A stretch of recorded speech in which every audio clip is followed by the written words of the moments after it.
Júpiter 5. En la vasta e indomable negrura del espacio, existen secretos que aguardan pacientemente a los curiosos. Algunos se manifiestan como simples anomalías en los telescopios, otros se susurran en los viejos manuscritos de aquellos que se atrevieron a mirar más allá de lo evidente. El profesor Forster, un hombre de una persistencia casi demencial, no buscaba tales susurros, sino la confirmación de una verdad que el universo había escondido durante eones. Un relato que comenzó con la inocencia de dos jóvenes estudiantes, que nunca hubiéramos imaginado que la búsqueda de una civilización perdida nos llevaría al encuentro con un mensajero del silencio, un coloso de metal que flotaba en la órbita de un gigante.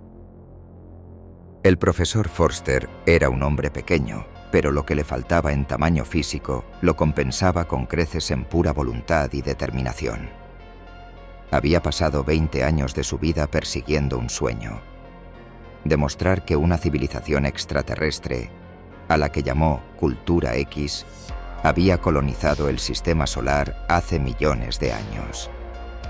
Para su expedición a Júpiter, logró reunir a una tripulación para la nave Arnold Toynbee, que incluía a su fiel asistente, Charles Aston, un trío de piloto-navegador-ingeniero, y a dos estudiantes graduados, Bill Hawkins y a mí.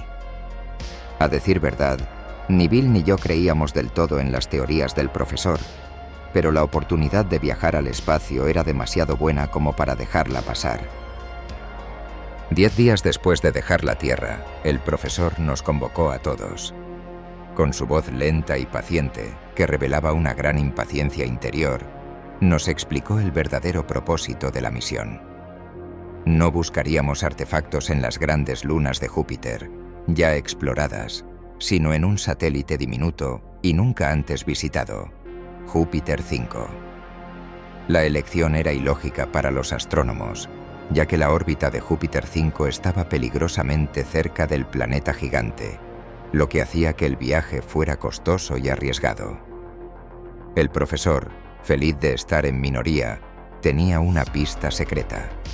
Un bajorrelieve en Mercurio que él había descubierto señalaba a Júpiter 5 como la clave para el misterio de la Cultura X. Nos dijo: «Por mucho que lo intentéis, no adivinaréis. No vamos a las lunas grandes que ya han sido exploradas. Vamos a un lugar que nadie ha visitado, a Júpiter 5». Después de una semana, hicimos una breve parada en Ganímedes, la luna más grande de Júpiter y la única con una base permanente, para reabastecernos. El profesor, con su habitual astucia, nos vigiló de cerca para que no divulgáramos el verdadero destino de la misión. El siguiente tramo, un viaje de 1 día y medio hacia Júpiter 5, fue intimidante.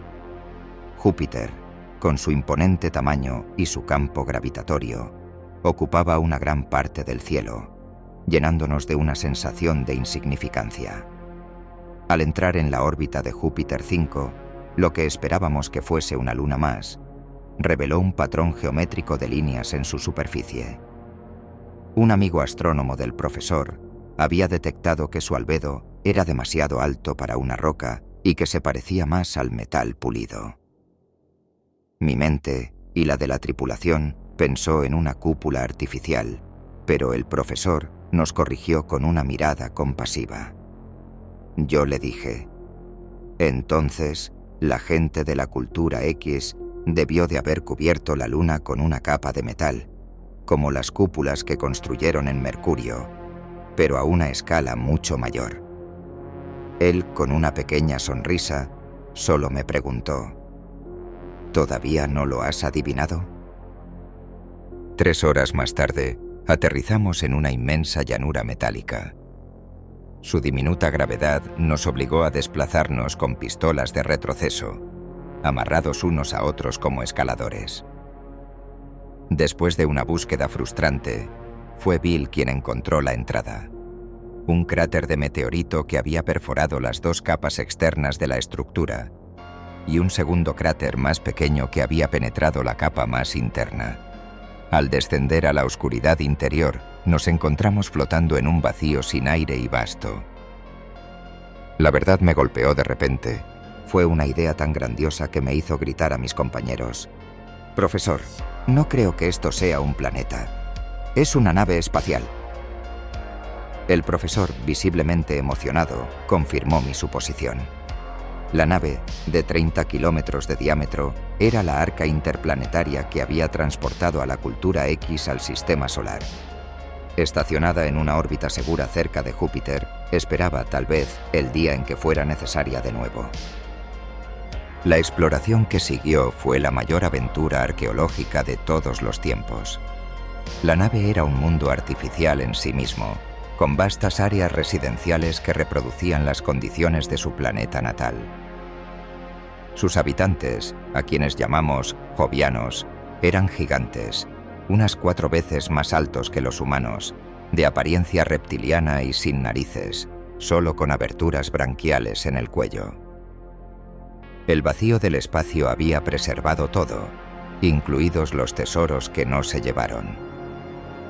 En el cuarto día, descubrimos una galería de arte con millones de piezas. Fue allí donde, desobedeciendo las órdenes del profesor, me adentré solo en una sala circular. En el centro, una estatua de tamaño natural representaba al primer joviano que veíamos. Su rostro reptiliano, con ojos sin vida y sin fosas nasales, me conmovió profundamente.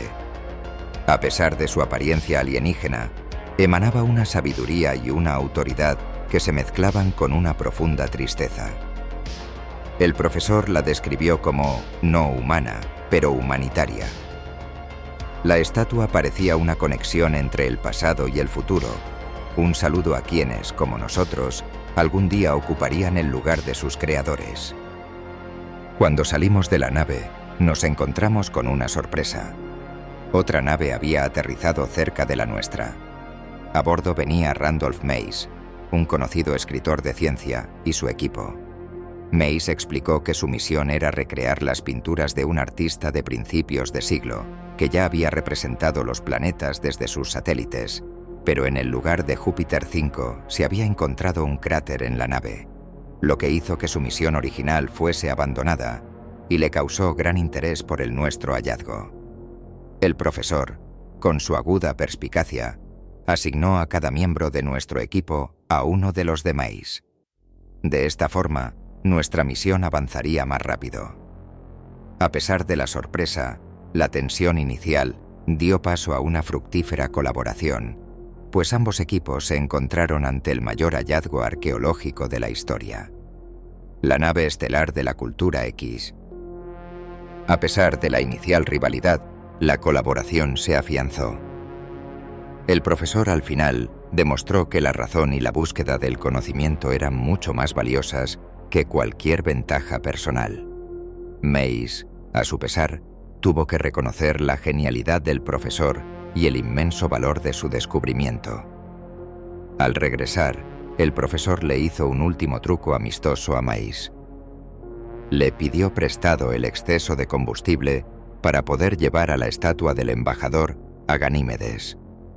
De esta forma, aseguró que el gran hallazgo estuviera a salvo y accesible para el estudio de la humanidad, en lugar de quedar a la deriva de un simple sensacionalismo.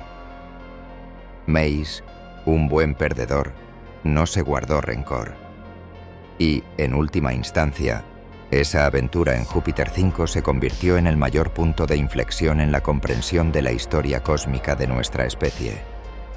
La estatua que bautizamos como el embajador se convirtió en el punto final de nuestra odisea y a la vez en el inicio de un nuevo capítulo para la humanidad.